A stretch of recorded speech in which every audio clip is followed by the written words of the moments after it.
இறைவா குற்றம் என்ன செய்தேனடா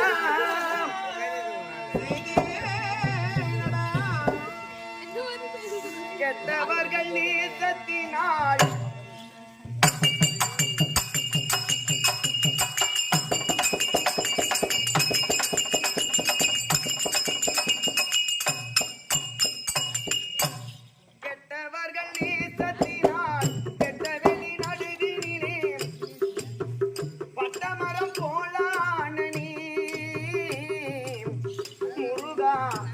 கை விட்டு விட்ட நிலையான நீ